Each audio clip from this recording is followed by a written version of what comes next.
possiamo fare dritto come l'ho fatto Masetti sull'altra gamba, sull'altro braccio, sempre andando però dallo stesso lato.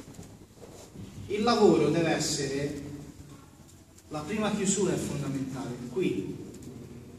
Se lo chiudete qua su diventa una compressione e basta, non è una leva. Quindi la chiusura deve essere qui, vedete? Qua su diventa muscolare, non è articolare. Qua giù è articolato, ok? Allora, modi, o aspetto che lui apra la guardia o gliela apro io in maniera classica. Quello che io devo avere è sempre un ginocchio dentro, ok? E la gamba sua a portata di mano. Meglio se siete sul computer, però dovete farlo velocemente. Ok? Ci sono tanti modi per catturarlo. Quando uno vi lascia la gamba lì, quello più comune è quando lui usa la guardia aperta e voi provate a passare.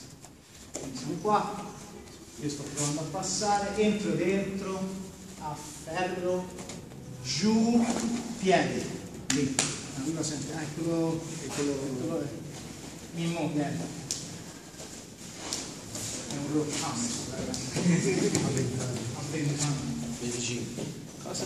25. 25 euro. Allora, sono qua, sto passando dentro, vedete? Gomito. Giù, giù, giù, giù, chiusi.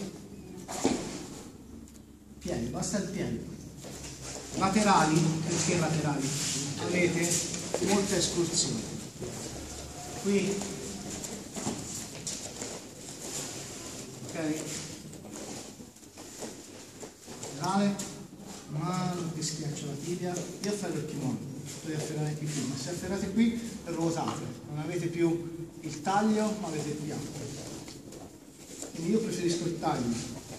Kimono, indietro, a stendere sulla spalla. Dovete stendervi il piede sulla spalla. Chiaro? Domande?